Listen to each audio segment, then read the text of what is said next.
Монгол улсын иргэд ч гэдэг юм уу те. Ер нь өргүү, зээлгүй цаашид амьдрах боломжтой юу гэдэг талаар өөрийн гэсэн бодлоо хуваалцъя гэж бодож байгаа. Мэдээж би сая нэг хүнтэй уулзаад гэж юм асууж та баян болмоор байна уу гэж. Гэхдээ баян болж яах юм гэж ярьж байгаа хүмүүс бас байна. Тэгээ би бодож байгаа. Энэ ядуу амьдралдаа дасцсан байна гэж ойлгож байгаа. Тэгээ мэдээж философи модер эрдэнэ хэлж байгаагаар бол тийм ээ. Ядуу хүнд, өртөө зээлтэй хүнд бол эрхчлөө гэж байхгүй гэж хэлж байгаа. Энэ бол үнэн гэж. Мэдээж ямар нэгэн байдлаар тэр өрөө тарахын тулд зээлийнхээ хэмжээ гэдэг юм аа, хугацаа гэдэг юм. Энэ бүх зүйлд уяатай байна. Эрхчлөөгүй гэж. Тэгээ Монгол улсад Монголын нийт ард иргэд энэ цөөхөн монголчууд маш аз жаргалтай, бүгд баян тансаг, эрүүл энх амьдрах боломжтой. Яагаад гэвэл маш олон шалтгаан байна. Маш олон хүчин зүйлүүд байна. Мэдээж Монгол улс дэлхий дээр байгалийн баялгаараа маш өндөр гэж байна. Маш өндөрт ордог. Жишээ нь манай Монголын одоо оюутлахын орд гэхэд л зэсийнхэн одоо нөөцөөр дэлхийд 3-т ордог. Мэдээж алтны нөөц нь бол 1 сая тонн алтны нөөцтэй. Ганцхан оюутлах орд. За үүний цаана ахаад 50 гаруй стратегийн ордууд байна. Бид бүхэн яагаад ядуу амьдарч байна? Энэ бүх зүйлийг ингээд бүх зүйл гэдэг юм. Энэ учир шалтгааныг бид бүхэнд бас тайлж ойлгох нь зөв бахаа гэж бодож байгаа. Мэдээж өр зээлтэй ядуу амьдралаас юу урган гардаг вэ гэдгийг та бид бүгдээрээ мэдж байгаа. Мэдээж амьдралын чанар дорой учраас бид бүхэнд хүнс тэжээлийн дутагдал. За үүнээс үүдээд нөгөө өвчин, эмгэг, хавдар маш олон төрлийн одоо бэрхшээлүүд. За мэдээж энэ дээр насжилт, монголчуудын насжилтын хугацаа.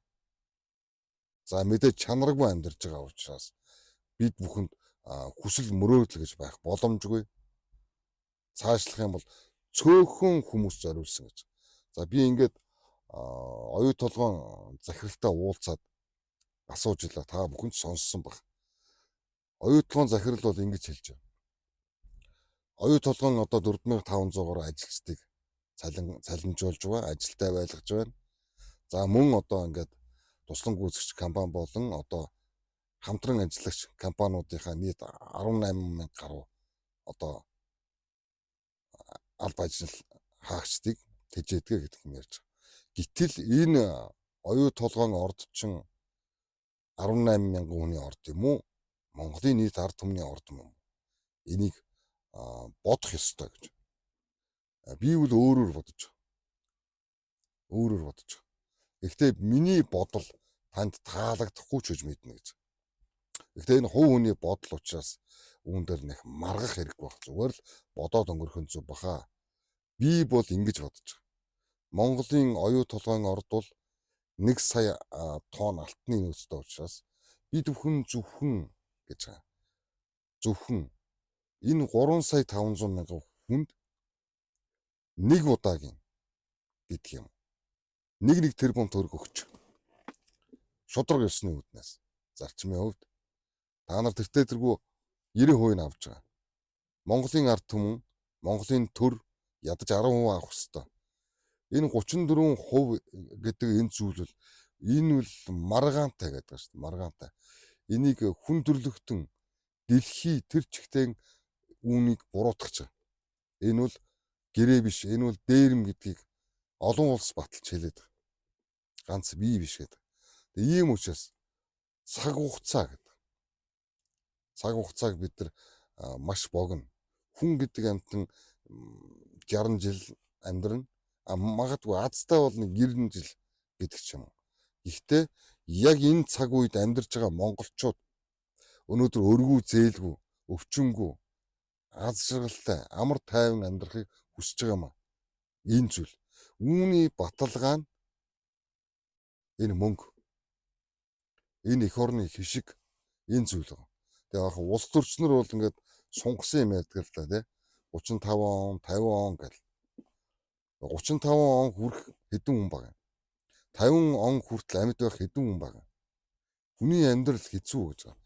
Энэ чанаргүй амьдрал дундаас нийт монголчуудын хэдэн хувь нь 50 онд зогсож байх вэ? Гэхдээ 50 онд гэж байгаа боловч бид бүхэн 2000 онд яг л ийм яриа суужсэн. Гэтэл одоо даруй 26 жил өнгөрсөн бай. Гэтэл бид бүхэн одоо ч ашиг аваагүй. Одоо эх орны өгөөж байхгүй. Одоо хүртэл бид нар хүлээлгийн танхимд хоосон суусаар мөн дээр нь өрөнд орж зээлийнхээ хүүг өдөр бүр төлж амьдарч байгаа. Энэ бол бидний татвар. Маш ойлгомжтой байдлаар. Ингээд зүгээр санал гэж байгаа. Энэ зүйл зүгээр нэг тестлэх явдал биш гэж байгаа. Хүмүүс ямар бодолтой байгааг би мэдэхгүй. Түүнийг мэдгч одоо бодол, санаа алга.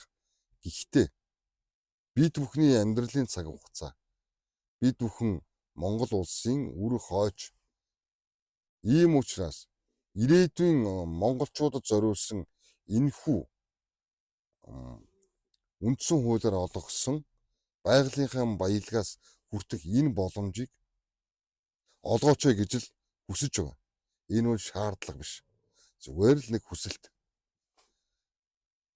Мэдээж энэ зүйлийг би ганцаараа авах гэж байгаа биш. Энийг нийт Монголын ард түмэн, Монголын ирээдүйн үр хүүхдүүд хүртэх ёстой гэж хэлж байгаа. Мэдээж бүх зүйл ил тод байгаа. Бид бүхэн бодох ёстой.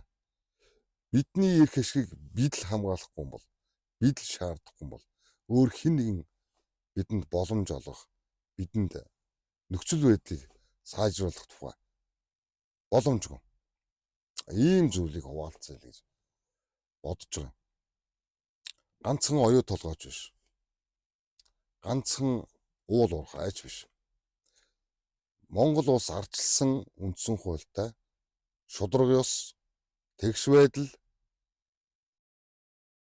Монгол улс бол ардчилсан үндсэн хуультай хүний эрхийн мэдрэмжтэй ийм улс орон гэдэг энэ дэлхийн нийтэд батлан харуулаач гэж эрх баригчдаас мөн улс төрчдөөс хүсэж байгаа. Ийм зүйл.